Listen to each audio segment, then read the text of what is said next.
अस्सलामु अलैकुम वरहमतुल्लाहि वबरकातुह। नाज़रीन इकराम, इस्लामी तालीमात चैनल से मैं सैयद वसीउद्दीन आप तमाम हजरात से गुजारिश है कि मेरे इस चैनल को सब्सक्राइब कर लें और लाइक और शेयर करना भी न भूलें, ताकि दीन की ये ज़रूरी और मुख्तसर सी मालूमात आपके अलावा दूसरों तक भी पहुँचती रहें। अल्हम्दुलिल्लाहि रब्बिल आलमीन वस्सलातु वस्सलामु अला सय्यिदिल अंबियाइ वल मुरसलीन मुहम्मद व अला आलिहि व अस्हाबिहि अजमईन, अम्मा बाद। नाज़रीन इकराम, जैसा कि नमाज के शराइत का तज़किरा चल रहा है, सबसे पहले पाकी का तज़किरा हुआ, उसके बाद सदर के छुपाने का तज़किरा हुआ, उसके बाद फिर इस्तक़बाल क़िबला यानी क़िबले की जानिब रुख करने का तज़किरा हुआ। आज इंशाअल्लाह नमाज के वक्तों का तज़किरा होगा, इसलिए कि नमाज अल्लाह रब्बुल इज़्ज़त की एक ऐसी इबादत है जो वक्तों के साथ पाबंद की गई है। वक्त को छोड़ करके बिला वक्त अदा करने से फ़र्ज़ नमाजें अदा नहीं हो सकती।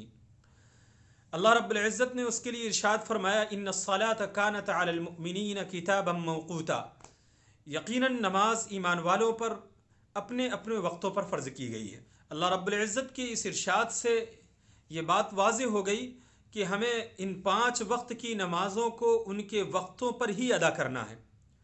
उनके वक्तों से न तो पहले अदा करना है, न उनके वक्तों के बाद अदा करना है।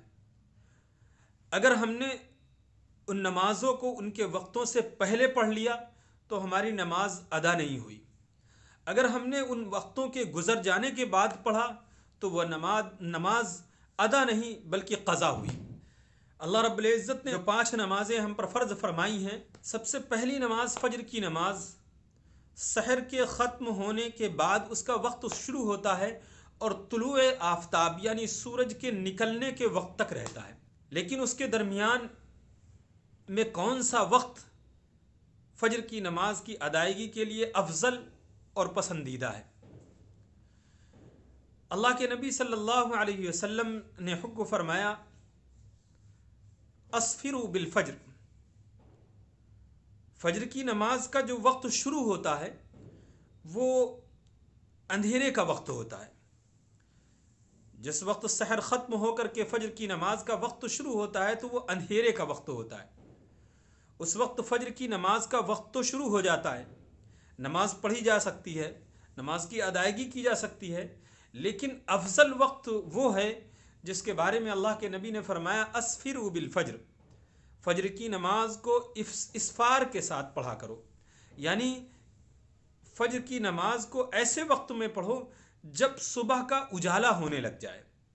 सुबह के उजाला हो जाने के बाद फ़ज्र की नमाज पढ़ना अफजल है। और ये अफजलियत ख़ास तौर से मस्जिदों में जमाअत के सिलसिले में है, ताकि तमाम लोग जमाअत में शरीक हो सकें। फिर उसके बाद सूरज तुलू हो जाने के 20 मिनट तक किसी भी तरीक़े की नमाज पढ़ना ये ममनू है, वो मकरूह वक्त है। उस वक्त के अंदर हमें किसी तरीक़े की नमाज नहीं पढ़नी। उसके बाद ज़ोहर का वक्त ज़वाल आफ़ताब से शुरू होता है। सूरज बिल्कुल सीधा आसमान पर होने के बाद जैसे ही थोड़ा सा झुकेगा वैसे ही ज़ोहर का वक्त शुरू होता है, और फिर उसके बाद वो वक्त हर चीज़ का साया उसके दुगना हो जाने तक रहता है। हर चीज़ का साया उसके दुगना जब तक हो जाए, जब तक ज़ोहर का वक्त है, उस वक्त तक हम ज़ोहर की नमाज पढ़ सकते हैं। ज़ोहर की नमाज शुरू तो हो जाता है वक्त उसका ज़वाल आफ़ताब के फ़ौरन बाद से। अफजल वक्त वो है जिसके बारे में अल्लाह के नबी सल्लल्लाहु अलैहि वसल्लम का इरशाद है, अब रिदु बिज़्ज़ुहर, यानी दोपहर की जब बिल्कुल तमतमाती हुई धूप हो उस वक्त नहीं, जब थोड़ा सा उसमें गिरावट आने लग जाए धूप में, तो उस वक्त ज़ोहर की नमाज की अदायगी अफजल और बेहतर है।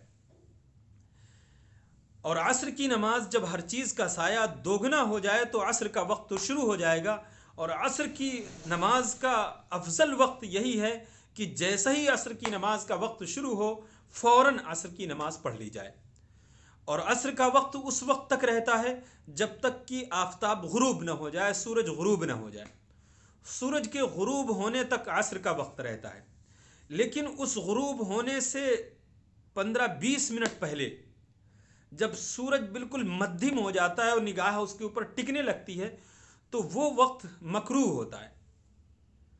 اس وقت کسی بھی طریقے کی نفل وغیرہ نمازیں یہ پڑھنا درست نہیں ہے. ہاں اگر کسی وجہ سے آپ کی اسی دن کی عصر کی نماز چھوٹ رہی ہے تو آپ اسی عصر کی نماز کو صرف پڑھ سکتے ہیں. لیکن جان بوجھ کر کے کوئی شخص لاپرواہی میں اگر اتنی دیر کر دے عصر کی نماز میں کہ اس وقت پڑھے جب سورج بالکل مدھم پڑ جائے تو ایسی نماز پھر مکروہ ہے. پھر اس کے بعد سورج کے غروب ہوتے ہی مغرب کا وقت شروع ہو جاتا ہے. مغرب کی نماز کے لیے افضل وقت یہی ہے کہ فوراً جیسے ہی سورج غروب ہو اس کے فوراً بعد اسی وقت مغرب کی نماز کی ادائیگی ہوگی. مغرب کی نماز کو ادا کرنے میں بالکل دیر نہ کی جائے. اگر جان بوجھ کر کے یا لاپرواہی میں مغرب کی نماز کے لیے دیری کی گئی تو مغرب کی نماز بھی مکروہ ہو جائے گی. اس لیے مغرب کی اور عصر کی یہ دو نمازیں ایسی ہیں جن کو وقت کے شروع ہونے کے فوراً بعد جلدی پڑھنا چاہیے. مغرب کی نماز کا وقت شفق کے غروب ہونے تک رہتا ہے اور پھر یہ شفق کا جو ٹائم ہے یہ تقریباً 1.25 گھنٹہ سورج کے غروب ہونے کے 1.25 گھنٹہ یا 1.5 گھنٹے تک رہتا ہے. اور اس کے بعد پھر عشاء کی نماز کا وقت شروع ہو جاتا ہے. عشاء کی نماز کا وقت اس وقت تک رہتا ہے جب تک کہ صبح فجر طلوع نہ ہو جائے. یعنی سحر کے ختم ہونے کا جو وقت ہے وہی عشاء کی نماز کے وقت ختم ہونے کا بھی وقت ہے. رات کا 1/3 حصہ گزر جانے کے بعد عشاء کی نماز کا پڑھنا افضل ہے. یعنی عشاء کی نماز کا وقت شروع ہونے کے فوراً بعد عشاء کی نماز پڑھنا یہ افضل نہیں.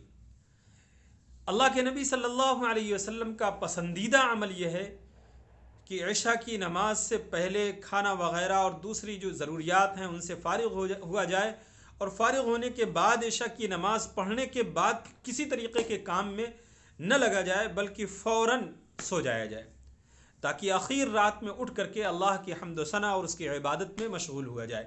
عشاء کا افضل وقت یہ ہے کہ عشاء کی نماز کا وقت شروع ہونے کے تھوڑی دیر بعد پڑھا جائے اور پھر عشاء کی نماز سے فارغ ہونے کے بعد لغویات میں مشغول ہونے کے بجائے ہمیں فوراً بستر پر آ جانا چاہیے اور پھر اس کے بعد تاکہ ہماری نیند مکمل ہو اور ہم فجر کی نماز میں خاص طور سے صحیح وقت پر اٹھ سکیں اور اگر اللہ رب العزت میسر فرمائے توفیق عطا فرمائے تہجد کے وقت بھی اٹھ کر کے اللہ کی عبادت میں مشغول ہو سکے.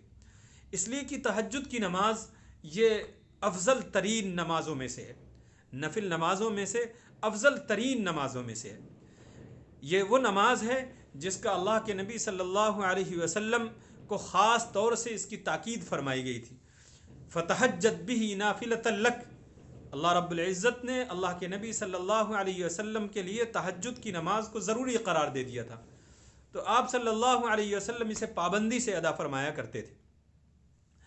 اللہ تعالی ہم سب کو سمجھنے کی اور نماز کو ان کے اوقات میں صحیح طور پر ادا کرنے کی توفیق عطا فرمائے. وآخر دعوانا ان الحمد للہ رب العالمین.